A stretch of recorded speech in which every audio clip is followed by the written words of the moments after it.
आज हम प्रारंभ करेंगे भारत के भूगोल यानी कि इंडियन ज्योग्राफी की। और इंडियन ज्योग्राफी में आज हम भारत का भौगोलिक परिचय पढ़ेंगे। साथियों, ज्योग्राफी यानी कि भूगोल एक ऐसा सब्जेक्ट है जो पढ़ने से ज्यादा समझने का विषय है। तो इसके इसको जो पढ़ेंगे, जब पढ़ेंगे तो इन चीजों में किन किन सहायक चीजों की आवश्यकता हमें होगी, मैं उनको आपको बता दूं। तो सबसे बड़ी और एकमात्र सहायक चीज जिसकी हमें आवश्यकता होगी वो है एटलस। आप दो कंपनियां हैं, ऑक्सफोर्ड का एक एटलस आता है, हिंदी में भी आता है, इंग्लिश में भी आता है, और एक ओरिएंट ब्लैक स्वान का एटलस आता है। दोनों में से किसी एक का आप एटलस ले लें। यदि इसके अलावा किसी और कंपनी का एटलस आपके पास है पहले से, तो किसी और प्रकाशक का एटलस है पहले से, तो नया एटलस लेने की आवश्यकता नहीं, बशर्ते वो मानक स्तर का हो, चीजें उसमें सही दी गई हो। और यदि आपके पास एटलस नहीं है तो इन दोनों में से किसी का एक एटलस आप जरूर ले लें।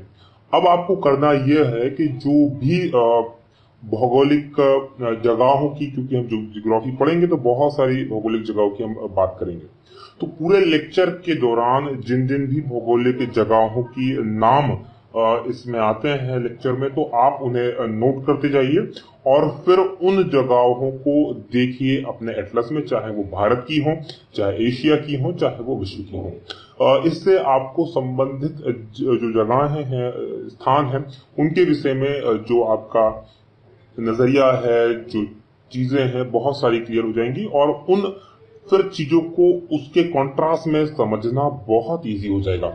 तो इसी एक निवेदन के साथ हम प्रारंभ करेंगे। सबसे पहले हम बात करेंगे भारत के या भौगोलिक परिचय की, इंट्रोडक्शन ऑफ इंडिया या जियोग्राफिकल इंट्रोडक्शन ऑफ इंडिया। हम बात करें तो क्योंकि भारत एक बहुत पुराना देश है, महादेश है, इसकी सभ्यता और संस्कृति की जो बात की जाए काफी पुरानी है और भारत को इसकी विशालता के कारण पूरे के पूरे उपमहाद्वीप की संज्ञा दी गई है। इंपॉर्टेंट है, यहां हमें समझना आवश्यक होता है कि उपमहाद्वीप क्या होता है। उपमहाद्वीप उस बड़े भूभाग को कहते हैं जो कि एक महाद्वीप का ही भाग होता है, लेकिन जो भौगोलिक और राजनीतिक रूप से स्वतंत्र विशेषता रखता है। यानी कि उसकी अपनी पूरी फिजिकल कैरेक्टर्स होते हैं, स्वतंत्र फिजिकल कैरेक्टर्स होते हैं, जिसके कारण कि उससे पूरे के पूरे क्षेत्र को उपमहाद्वीप कहा जाता है। इसका सबसे सटीक उदाहरण भारतीय उपमहाद्वीप, भारत, पाकिस्तान और बांग्लादेश, इन तीनों देशों को मिलाकर भारतीय उपमहाद्वीप कहा जाता है। जो भारतीय उपमहाद्वीप है ये दक्षिण भाग में है एशिया महाद्वीप। एशिया महाद्वीप विश्व का सबसे बड़ा महाद्वीप, उसके दक्षिण भाग में स्थित है भारतीय उपमहाद्वीप। साथ ही भारत एकमात्र विश्व का अकेला देश है जिसका नाम हिंद महासागर से जुड़ा हुआ है। इसका प्राचीन नाम जो था आर्यवर्त था और ये जो प्राचीन नाम था उत्तर में बसने वाले आर्य जो जाति थी उनके नाम पर किया गया था और इन्हीं आर्यों के एक सबसे शक्तिशाली राजा भरत के नाम पर इसका नाम भारतवर्ष पड़ा। जो वैदिक आर्य थे यानी वैदिक सभ्यता के समय जो आर्य यहाँ निवास करते थे, उनका निवास स्थान जो था वो सिंधु घाटी में था। सिंधु घाटी मतलब जहां सिंधु नदियां और उसकी सहायक नदियां जो बहती हैं, वर्तमान में जो अधिकतर जो क्षेत्र पंजाब और पाकिस्तान में है, उस स्थान पर निवास करते थे। तो जो ईरानी और अरबी भारत आए, उन्होंने, क्योंकि वो साकोहा कहते हैं, इसलिए सिंधु को उन्होंने हिंदू कहा, हिंदू नदी कहा और इस देश को हिंदुस्तान कहा। यूनानियों की एक और उसके बाद यूनानी भी भारत आए। यूनानियों की अपनी परंपरा रही है, वो यहाँ के नामों का ट्रांसलेट करते थे अपनी भाषा में। तो उन्होंने जो सिंधु नदी थी उसे इंडस कहा और इसी इंडस के नाम पर भारत का नाम इंडिया पड़ा। और प्राचीन परंपरा के अनुसार भारत का नाम भारतवर्ष है, जो कि मैंने आपको पहले ही बता दिया है। भारत की स्थिति की अगर हम अब बात करें तो भारत की जो आकृति है चतुष्कोणीय है और यह दक्षिण एशिया के मध्य में स्थित है। ध्यान दीजिएगा, एशिया के मध्य में नहीं, दक्षिण एशिया के मध्य में स्थित है। इसके पूरब में इंडोचीन, इंडो चाइना जिसे कहा जाता है, वियतनाम, लाओस और थाईलैंड जो देश हैं उनको इंडो चाइना कहा जाता है, इंडो चाइना प्रायद्वीप। पश्चिम में अरब प्रायद्वीप। देखिए यहां एक शब्द आया है प्रायद्वीप। प्रायद्वीप क्या होता है? वह स्थान जो 3 ओर से पानी से घिरा हो और एक ओर से स्थल से घिरा हो, उसे कहते हैं प्रायद्वीप। जैसे आप देखेंगे गुजरात और पश्चिम बंगाल से नीचे का जो भारत है, वो एक तरफ बंगाल की खाड़ी है, दूसरी तरफ अरब सागर है और नीचे की तरफ हिंद महासागर है, और ऊपर की तरफ भारत का, उत्तर भारत का मैदान है। तो वो जो क्षेत्र है भारत का, उसे प्रायद्वीप कहा जाता है। तो प्रायद्वीप आशय मतलब जो 3 ओर से पानी से घिरा हो और एक ओर से स्थल से लगा हुआ हो, वो प्रायद्वीप कहलाता है। तो एक तरफ पूरब में इंडोचीन का प्रायद्वीप है। अब आप इंडोचीन का प्रायद्वीप जो है उससे मैप में देखने की कोशिश कीजिए, एटलस में देखने की कोशिश कीजिए। दूसरी तरफ पश्चिम में अरब प्रायद्वीप है। अच्छा, अक्षांशीय दृष्टि से हम देखें, क्योंकि पृथ्वी को, ग्लोब को अक्षांतर और देशांतर रेखाओं में बांटा गया है, तो अक्षांशीय दृष्टि से भारत जो है उत्तरी गोलार्ध का देश है। मतलब जो भूमध्य सागर, भूमध्य रेखा है, उसके ऊपर की ओर है, उत्तर की ओर है, तो इसलिए ये उत्तरी गोलार्ध का देश है। देशांतरीय दृष्टि से भारत पूर्वी गोलार्ध में आता है। मतलब कि जो 0 डिग्री ग्रीनिच रेखा है उसके पूर्व की ओर भारत है। अक्षांश और देशांतर रेखाओं के बीच में भारत को बांटा गया है।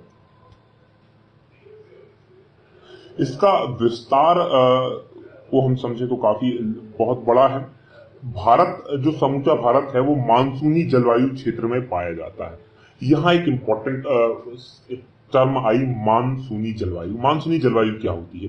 देखिए, जैसे कि आपको पता है, अक्षांशीय जो रेखाएं होती हैं, इनको विभिन्न नाम दिए गए, 0 डिग्री, 10 डिग्री, 30 डिग्री।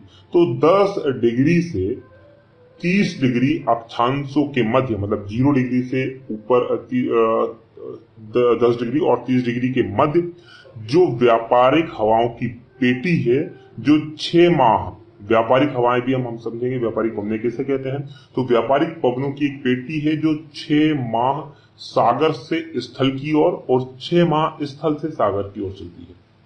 और इसी कारण शीत, ग्रीष्म और वर्षा ऋतु का स्पष्ट विभाजन होता है। उसे कहते हैं मानसूनी जलवायु। मानसूनी जलवायु के ये मूल कैरेक्टर्स, मूल विशेषताएं हैं। क्या है कि शीत, ग्रीष्म और वर्षा ऋतु का बिल्कुल स्पष्ट विभाजन। जैसे भारत में आप देखेंगे तो गर्मी, बारिश और सर्दी पूरी तरह से बटी हुई है। ये मुख्यतः ले करता है 10 डिग्री से 30 डिग्री अक्षांशों के मध्य और व्यापारिक हवाओं की पेटी है, जो 6 महीने तो स्थल से समुद्र की ओर चलती है और 6 महीने समुद्र से स्थल की ओर चलती है।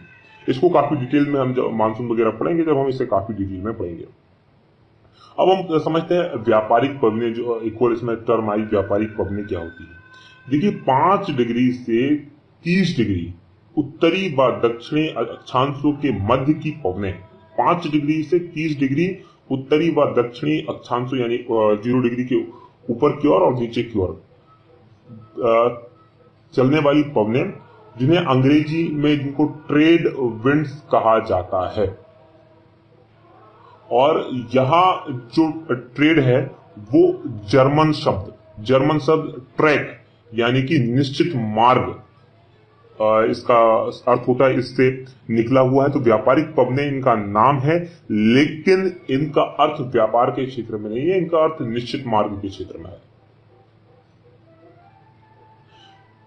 तो ये अगर हम देखें नॉर्थ हेमिस्फीयर यानी कि उत्तरी गोलार्ध में, इनकी जो व्यापारिक पवनों की दिशा होती है ये उत्तर से दक्षिण होती है, जबकि साउथ में यानी दक्षिणी गोलार्ध में दक्षिण से उत्तर होती है।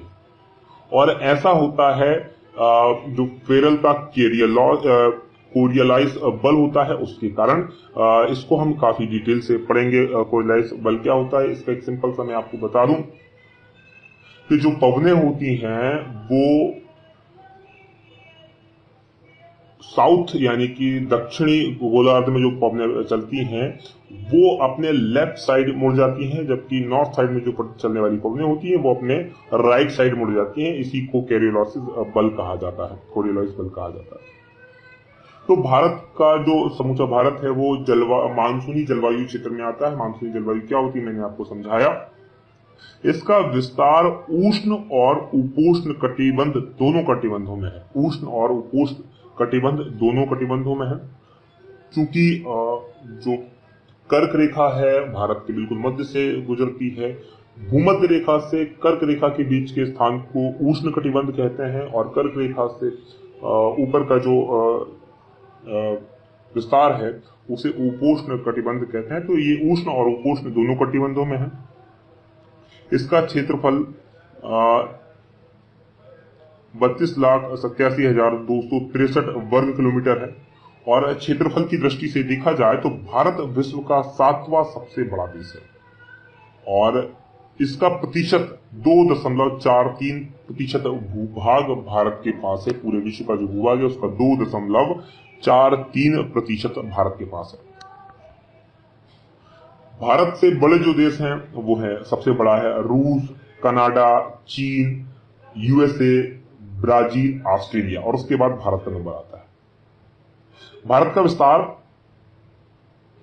उत्तर से दक्षिण में 3214 यानी 3214 किलोमीटर और पूर्व से पश्चिम में यानी कि असम से लेकर गुजरात तक 2933 यानी 2933 किलोमीटर है।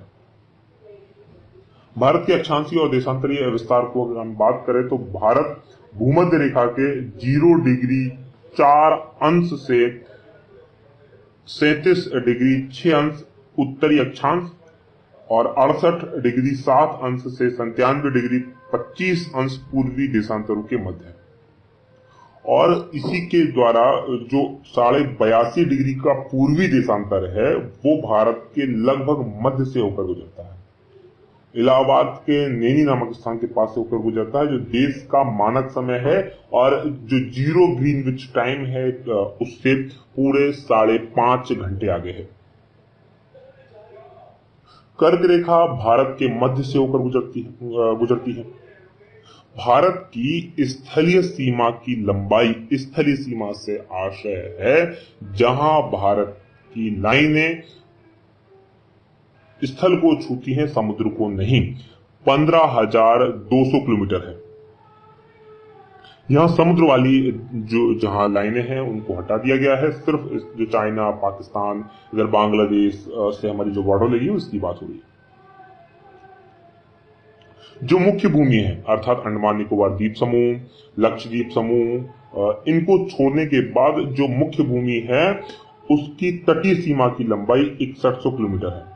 यदि उसके साथ भारत के द्वीपों को भी जोड़ लिया जाए तो देश की द्वीपों समेत कुल लंबाई 7,516.6 किलोमीटर हो जाती है। इस प्रकार भारत की कुल सीमा यानी 15,200 स्थलीय सीमा, 7,516.6 तटीय सीमा, कुल मिलाकर हो जाती 22,716.6 किलोमीटर।